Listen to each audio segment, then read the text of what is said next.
Hello everyone, welcome back to our YouTube channel. Last పార్ట్లో వాసుదేవుడు యుధిష్ఠిరుడితో, మహారాజా, ఆ జరాసంధుడి అంతం మీ రాజసూయ యజ్ఞానికి ఆరంభం అవుతుంది అని చెప్తాడు. ఆ తర్వాత ఏం జరిగిందో ఇప్పుడు తెలుసుకుందాం.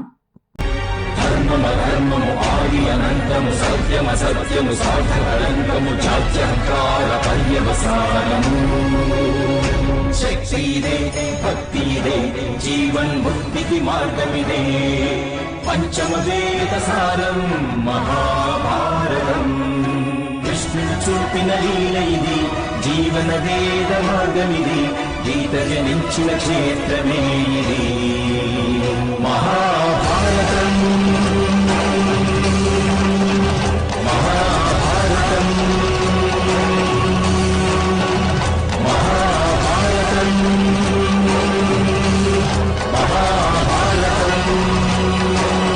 ఆ తరువాత మగధలో జరాసంధుడు మహాశివుడికి పూజ చేసి ప్రసాదాన్ని ఇస్తూ, గాంధార రాజా, మీరు వేసిన పథకాన్ని నేను స్వీకరిస్తున్నాను. కానీ నాది ఒక సందేహం. మహారథి కర్ణుడు, ఇంతటి మహాయోధుడు స్వతంత్రంగా ఉండకూడదు అని అంటాడు. వెంటనే కర్ణుడు, నేను ఒక్క సూతుడను సామ్రాట్, క్షత్రియుడను కాదు, రాజును కూడా కాదు అని అంటాడు. అప్పుడు జరాసంధుడు, నీవు క్షత్రియుడవా సూతుడవా అన్న విషయం నాకు అవసరం లేదు. నువ్వు కేవలం నీ మిత్రుడి పట్ల మాత్రమే అంకితభావంతో ఉన్నావు, నా పట్ల కాదు. నిజమైన సామ్రాట్ ఎవరంటే అతని ముందు మహాయోధుల శస్త్రాలన్నీ నిర్వీర్యమైపోవాలి. నేను నీకు మాలిని అనే ఒక రాజ్యాన్ని ఇస్తున్నాను. ఆ రాజ్యానికి నువ్వు రాజు కావాలి. ఇందుకోసం నువ్వు నా పట్ల అంకితభావంతో ఉండాలి అని అంటాడు. అప్పుడు కర్ణుడు, నాకు రాజ్యభారాన్ని మోయడం ఇప్పుడు ఇష్టం లేదు సామ్రాట్, నాకు స్వయంగా లభించిన రాజ్యాన్నే నేను త్యజించాను అని అంటాడు. కర్ణుడి మాటలు విన్న జరాసంధుడు, బహుశా ఈ పని నీ చేత ఈ గాంధార రాజే చేయించి ఉండవచ్చు. ఇంతటి మహాయోధుడు స్వతంత్రంగా ఉంటే ఎల్లప్పుడూ వారి ఆదేశాలనే పాటించవలసి వస్తుంది, నా ఆదేశాలను కాదు. మహారథి కర్ణ, నేను మల్లుడను, మూర్ఖుడను కాదు. నీవు కనుక మాలిని రాజ్యానికి రాజు అయితే నా పట్ల అంకిత భావంతో ఉంటేనే ఈ పథకం సఫలమవుతుంది అని చెప్పి అక్కడి నుంచి వెళ్ళిపోతాడు. ఆ తరువాత దుర్యోధనుడు కర్ణుడి వైపు చూసి, మిత్రమా, ఇప్పుడు ఈ విషమ పరిస్థితి ఎదురైంది, ఇప్పుడు దీనికి పరిష్కారం ఏమిటి అని అంటాడు. అప్పుడు కర్ణుడు, నీకు చేతులు జోడించి మరీ అడుగుతున్నాను మిత్రమా, దయచేసి ఏ ఆదేశాన్ని నాకు ఇవ్వవద్దు, అది నా జీవితానికి భారంగా మారవచ్చు అని చెప్పి అక్కడి నుంచి వెళ్ళిపోతాడు. ఆ తరువాత శకుని దుర్యోధనుడితో, మేనల్లుడా, కర్ణుణ్ణి ఆపడం అవసరం, నాకు అనుమానంగా ఉంది. ఆ మాయదారి కృష్ణుడు ఆక్రమణకు మగధపైకి వస్తూ ఉండవచ్చని. ఆ సమయంలో కర్ణుడు కేవలం నిన్ను మాత్రమే రక్షిస్తాడు, అది సరిపోదు. సమ్రాట్ జరాసంధునికి కూడా కర్ణుడు రక్షణగా ఉండాలి, లేకపోతే నా ఆలోచనలన్నీ మట్టిలో కలిసిపోతాయి మేనల్లుడా అని అంటాడు. శకుని మాటలు విన్న దుర్యోధనుడు కర్ణుడిని ఒప్పించడానికి కర్ణుడి దగ్గరకు వెళ్తాడు. దుర్యోధనుని చూసిన కర్ణుడు, మిత్రమా, మీరు నాకు అనేక ఉపకారాలు చేశారు, వాటికి నా జీవితంలో రుణం తీర్చుకుంటే నా మనసుకు సంతృప్తి కలుగుతుంది, కానీ ఇంతకన్నా భారాన్ని నేను మోయలేను మిత్రమా అని అంటాడు. వెంటనే దుర్యోధనుడు, నీవు అలా మాట్లాడొద్దు మిత్రమా, నేను నీకు ఎటువంటి ఉపకారమూ చేయలేదు. నీకు లభించినవన్నీ నీ సామర్థ్యం, నీ విద్య వల్లనే లభించాయి. నీవు నన్ను మిత్రుడుగా భావించావు, ఆ భావన వల్లే నాకు చాలా గౌరవం లభించింది. నేను ఆవేశంలో నేను సూతపుత్రుడని నిందించాను, కానీ నేను అలా మాట్లాడి ఉండకూడదు అని అంటాడు. అప్పుడు కర్ణుడు, నేను సూతపుత్రుడినే కదా మిత్రమా, వృషాలియే నాకు చెప్పింది. నిజంగా నా పుట్టుకను నేను అవమానంగా భావించితే జీవితంలో అంతకన్నా పెద్ద తప్పు ఏదీ ఉండదు మిత్రమా అని అంటాడు. మీరు నన్ను సూతపుత్రుడన్నారు, అందుకు నాకేమీ కోపం లేదు మిత్రమా అని అంటాడు. వెంటనే దుర్యోధనుడు, నీకు లేదు, కానీ నా మీద నాకే కోపంగా ఉంది. నా మీద నాకే ఎందుకు కోపంగా ఉందో తెలుసా మిత్రమా, నాకు ధర్మం అంటే ఏమిటో తెలుసు, కానీ అధర్మ మార్గంలోనే నడుస్తున్నాను. నా మిత్రుడికి నా వల్ల చాలాసార్లు అవమానాలు జరుగుతూనే వచ్చాయి. నువ్వు వాదిస్తావు, అయినప్పటికీ అవమానం జరుగుతూనే ఉంది. నా అధర్మం గోడ మీద ఉన్న పగుళ్ళ మాదిరిగా పెరుగుతూనే పోతుంది అని అంటాడు. అప్పుడు కర్ణుడు, మీ మార్గం అక్రమం కావచ్చు, కానీ కారణం అక్రమం కాదు.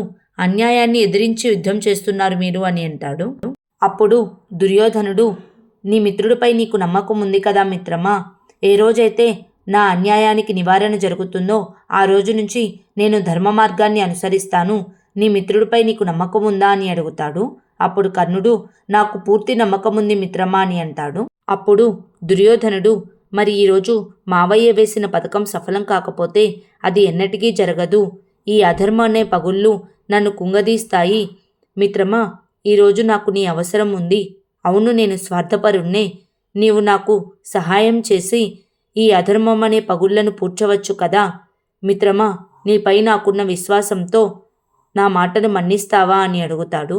అప్పుడు కర్ణుడు తనకు జరిగిన అవమానాన్నంతా గుర్తుకు తెచ్చుకొని తన కిరీటాన్ని దుర్యోధనునికిచ్చి, మిత్రమా, నేను మీ ఆదేశాన్ని స్వీకరిస్తున్నాను అని చెప్తాడు. వెంటనే దుర్యోధనుడు కిరీటాన్ని తీసుకొని కర్ణుడికి పెడతాడు. ఆ తర్వాత మగధపై యుద్ధానికి బయలుదేరుతున్న వాసుదేవుడు శకుని పథకం తెలుసుకొని ఆగిపోతాడు. అప్పుడు అర్జునుడు, ఏమైంది మాధవ, మీరు మధ్యలోనే ఆగిపోయారేమిటి అని అడుగుతాడు. వెంటనే వాసుదేవుడు, శకుని మామ పార్థ, శకుని మామ వంటి బుద్ధి కుశలత కలిగిన వారు ఈ సమస్త ఆర్యవర్తనంలోనే ఎవరూ లేరు.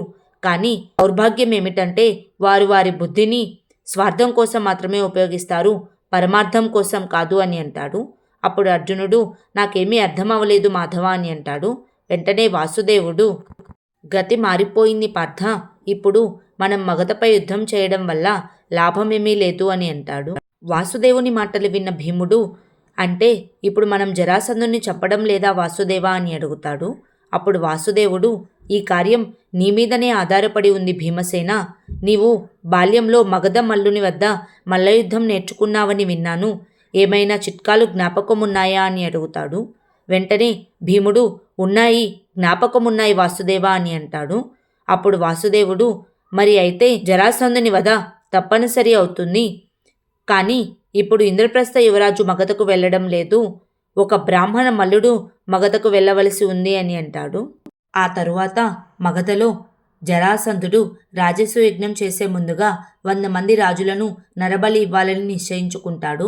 అది చూస్తూ ఉన్న దుర్యోధనుడు శకునితో, మావయ్య, రాజస్వ యజ్ఞం ప్రారంభించే ముందుగా ఈ బలి ఇచ్చే తంతుకు కారణం ఏమిటి? ఒకవేళ ఈ రాజులను చంపాలి అనుకుంటే ఒకేసారి వీరిని హత్య చేయవచ్చు కదా అని అంటాడు. అప్పుడు శకుని, మేనల్లుడా, నరబలి ఇవ్వడం ఈ మగధలో ధర్మం అంటారు. ఈ కారణంగానే సమస్త ఆర్యావర్తనం మొత్తం జరాసంధుణ్ణి దుర్మార్గుడిగా భావిస్తుంది అని అంటాడు. అదే సమయంలో దుశ్శాసనుడు వచ్చి, మావయ్య, ముఖ్యమైన సమాచారం వచ్చింది. పాండవులు తమ సైన్యంతో కలిసి మగధపై యుద్ధానికి వస్తూ మార్గమధ్యంలో తమ మార్గాన్ని మార్చుకున్నారు అని చెప్తాడు. వెంటనే దుర్యోధనుడు, భయభ్రాంతులకు గురి అయి ఉంటారు అని అంటాడు. అప్పుడు శకుని, మేనల్లుడా, గాలిలో ఎగురుతున్న ఆకు తన మార్గాన్ని మార్చుకుంటే అది అకస్మాత్తుగా జరిగింది అనుకోవచ్చు. కానీ గాలిలో ఎగురుతున్న పక్షి తన మార్గాన్ని మార్చుకుంటే దానిని పథకం అంటారు. ఇప్పుడు నాకు అదే అర్థం కావడం లేదు. ఆ మాయదారి కృష్ణుడు వేసిన పథకం ఏమిటా అని ఆలోచిస్తూ ఉంటాడు. అదే సమయంలో వాసుదేవుడు, భీముడు, అర్జునుడు బ్రాహ్మణ రూపంలో అక్కడికి వస్తారు. ఆ రాజులను బలివ్వబోతుండడం చూసిన అర్జునుడు, మాధవ, మనం ఆ రాజుల బలిని ఎలాగైనా ఆపాలి అని అంటాడు. అప్పుడు వాసుదేవుడు, ఇది ఎంతో సులభం పార్థ. జరాసంధుడు మల్లయుద్ధ ఆహ్వానాన్ని తిరస్కరించలేడు, ఇది అతని బలహీనత అని అంటాడు. జరాసంధుడు మొదటి రాజును బలివ్వబోతూ ఉండగా వాసుదేవుడు, సమ్రాట్ జరాసంధ, యజ్ఞశాలలో బలివ్వబోతున్న పశువులకు ముందుగా కడుపు నిండా మంచి ఆహారాన్ని తినిపిస్తారు. మరి మీరు బలివ్వబోతున్న రాజులకు ముందుగా సుఖ సంతోషాలనివ్వరా సమ్రాట్ అని అడుగుతాడు. వెంటనే జరాసంధుడు, మరణించే వారికి ఏ వస్తువు సుఖాన్ని ఇవ్వదు అని అంటాడు. అప్పుడు వాసుదేవుడు, తప్పకుండా సుఖాన్ని ఇస్తుంది సమ్రాట్. శౌర్యాన్ని ఆరాధించే వారికి మీ మల్లయుద్ధ ప్రదర్శన తప్పకుండా సుఖాన్ని ఇస్తుందని నేను మీకు గుర్తు చేస్తున్నాను. నా మిత్రుడు వృకోదరుడు, ఇతను మిమ్మల్ని మల్లయుద్ధానికి ఆహ్వానిస్తున్నారు అని అంటాడు. బ్రాహ్మణ రూపంలో ఉన్న వాసుదేవుడి మాటలు విన్న జరాసంధుడు, ఇప్పుడు సమయం కాదు, బలిముహూర్తం దాటిపోతుంది బ్రాహ్మణులారా అని బలి ఇవ్వబోతూ ఉండగా వాసుదేవుడు నవ్వుతూ, మీరు మల్లయుద్ధ ఆహ్వానాన్ని తిరస్కరిస్తున్నారా? మిత్రమా, మనం గెలిచాం, ఇది ఎంతో ఆనందించదగ్గ విషయం. ఇప్పుడు నీవు సమస్త ఆర్యావర్తనలో ఉన్న మల్లులందరికీ చెప్పవచ్చు, సాక్షాత్ జరాసంధుడే నీ మల్లయుద్ధ ఆహ్వానాన్ని తిరస్కరించారని మనం ఆనందించదగ్గ విషయం అని చెప్పి వెళ్ళబోతూ ఉండగా జరాసంధుడు ఆగండి అని చెప్పి తన కాళ్ళను ముందుకు పెట్టి ముందు నా పాదాన్ని కదిలించండి, ఆ తర్వాత ఆహ్వానించే దుస్సాహసం చేయవచ్చు అని అంటాడు. జరాసంధుని మాటలు విన్న భీముడు జరాసంధుని దగ్గరికి వెళ్ళి ఏ పాదాన్ని కదిలించమంటారు సామ్రాట్ అని అడుగుతాడు. అప్పుడు జరాసంధుడు అంతటి పొగరు చూపించవద్దు మల్లుడా, ఏదో ఒక పాదాన్ని కదిలించు అని అంటాడు.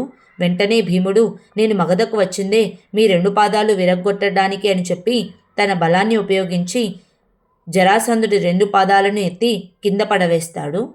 భీముడి బలం చూసిన జరాసంధుడు ఆశ్చర్యంతో ఎవరు మీరంతా అని అడుగుతాడు. అప్పుడు వాసుదేవుడు భోజనం ప్రారంభించిన తర్వాత భోజనం వండిన వారి గోత్రాలను ప్రశ్నించకూడదు సామ్రాట్ జరాసంధ, యుద్ధాన్ని ఆహ్వానించారు కదా, ఇక యుద్ధం ప్రారంభించండి అని అంటాడు. ఆ తరువాత జరాసంధుడు వాసుదేవుని గుర్తుపట్టి నీవు వాసుదేవుడివి కదూ అని అంటాడు.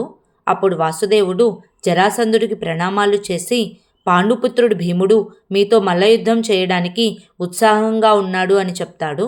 ఆ తర్వాత ఏం జరిగిందో నెక్స్ట్ పార్ట్లో తెలుసుకుందాం. Please like, share and subscribe to our YouTube channel. Thank you.